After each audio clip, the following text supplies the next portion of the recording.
ngamal juga dirasain, ngamal juga nanti dibilangin, bahkan ada yang ngamal di masjid, bapak ini memberikan donatur sekian puluh juta seumpama. Itu kan tidak luput dari the power of bacot tadi kan. Iya. Kalau aku begini, ketika aku harus mengeluarkan sesuatu, atau bahasaku ketika aku harus melempar sesuatu ke semesta, aku lakukan dengan caraku sendiri, lewat tanganku sendiri. Jadi sesuai dengan daya dan upayaku sendiri, secara langsung, dan nggak usah disiarkan. Secara sirih ya. Nggak usah disiarkan. Dan kita melakukan kebaikan itu nggak harus ngasih sesuatu ya, barang atau duit gitu, nggak. Banyak hal yang bisa kita lakukan gitu, dengan kemampuan kita, dengan pemikiran-pemikiran kita, dengan ide-ide kita, itu bisa. Bahkan jadi nggak harus kita gitu. Betul. Jadi nggak harus berupa materi. Iya, berupa duit. Jadi kalau misalnya melakukan sesuatu, udah lakukan aja, nggak usah dipikirin dampaknya, nggak usah dipikirin apa manfaatnya untuk kita. Jadi udah mau ngasih ya, udah kasih aja, habis itu lupakan. Mau lakukan sesuatu ya lakukan aja, habis itu lupakan. Punya teori, ini mengingat saya waktu kecil. Saya itu pengen bersedekah, tapi caranya seperti, mohon maaf, kita pup di kali. Setelah kita keluar sudah tinggal. Iya, benar. Itu gimana? Saya pengennya seperti itu. Ternyata benar. Kita sedekah 1 juta dengan 1.000 rupiah itu ternyata di mata Tuhan sama. Tapi ya enak yang 1.000. Ketika kita masuk ke kotak masjid, kita nggak pernah berpikir kan. Nah biasanya dampak itu, feedbacknya itu kita bisa rasakan, atau bahkan banyak pengakuan dari orang-orang itu feedbacknya itu sangat besar sekali. Ketika kita melakukan sesuatu udah nggak pakai mikir, terus abis itu udah nggak dihitung. Jadi misalnya udah punya uang 5 juta, pengen ngasih kemana, ya udah kasih aja, nggak usah dihitung. Oke Tuhan, aku kasih 5 juta, berarti kok balik 5 kali lipat berarti 25 juta. Ya udah kasih aja, nggak usah dipikir. Lost doll kalau orang sekarang. Ya, lost doll. Pengalaman Bunda sendiri terkait pengobatan, ya pengalaman mengobati penyakit, mungkin bisa diceritakan sedikit Bunda untuk kita dan teman-teman pemirsa. Aku ini bukan orang sakti ya. Bukan orang sakti karena teknik yang aku lakukan itu memang aku pelajari. Ada ilmunya. Jadi bukan karena aku sakti, karena memang aku belajar. Pondasi itu memang ada dari kecil, tapi aku lengkapi dengan keilmuan gitu.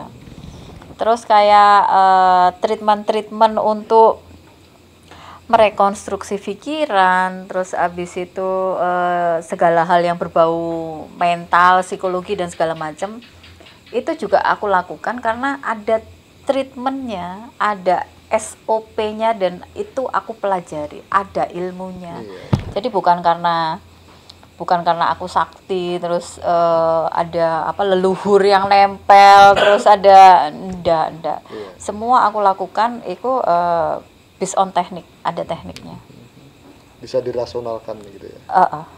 Bisa dipelajari, semua orang bisa mempelajari. Kadang orang kan melihat dari passion orang, wah ini spiritual ini, pasti ini berbau klinik, ada perewangan dan sebagainya. Bener. Aku itu banyak sekali dapat WA, dan WA ini kurang masuk akal. Aku baru tahu kalau orang Indonesia itu sekonyol itu. Ya ampun, kok bisa? Tapi ya tak anggap mereka orang bingung lah ya. Iya. Nah itu yang perlu diluruskan. Karena apapun yang kita lakukan itu lebih cenderung dikait-kaitkan dengan hal-hal yang sifatnya itu klinik gitu. Itu sangat disayangkan. Bahkan mulai kecil Bunda sampai saya dewasa seperti ini, kalau ibarat ini wadah, otak saya ini sudah penuh. Nanti tahun sekian ada Satrio Piningit keluar, ada si A keluar, sampai detik ini tahun itu sudah terlewati ya. Bahkan itu aja ya yang menjadi kegelisahan saya, kekhawatiran saya ketika bangsa-bangsa lain itu sudah berkembang pesat, ya kan, menatap masa yang akan datang, kita masih di lingkaran itu aja. Nah,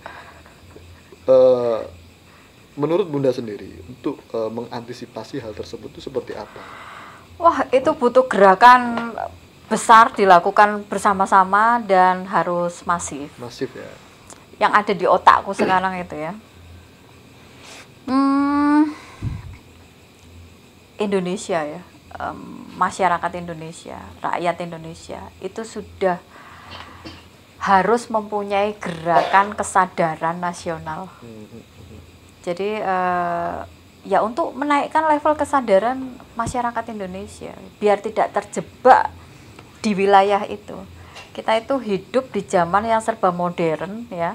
Kita sudah mempunyai alat yang sangat canggih, super canggih, HP. Kita bisa saiki wis gak butuh kaca benggala, gak butuh telepati, gak butuh apapun, semua bisa dilakukan. Jadi hiduplah menyesuaikan zaman. Dan ayo pelan-pelan bertahap tapi pasti ada sebuah gerakan untuk menaikkan level kesadaran. Aku belum tahu konkret yang bisa dilakukan bersama-sama itu seperti apa. Tapi itu yang mondar-mandir di kepalaku sekarang. Benar. Dan ini nanti kalau tidak ada gerakan secara masif, akhirnya apa? Yang dibicarakan mulai dari zaman dulu sampai saat ini, bahkan nanti yang saya takutkan itu akan diwarisi anak cucu kita juga. Betul, sampai 25, 35 tahun ke depan ya akan begitu-begitu. Satrio Piningit itu nggak akan muncul, tapi tetap dibahas setiap waktu, setiap saat, dan dibahas oleh semua orang. Dan itu tugasnya kalian ya, ngaji Roso ya. Itu tugasnya kalian, karena apa yang kalian tayangkan itu dilihat banyak orang. Mas Hendra mana Mas Hendra? Itu dilihat banyak orang ya.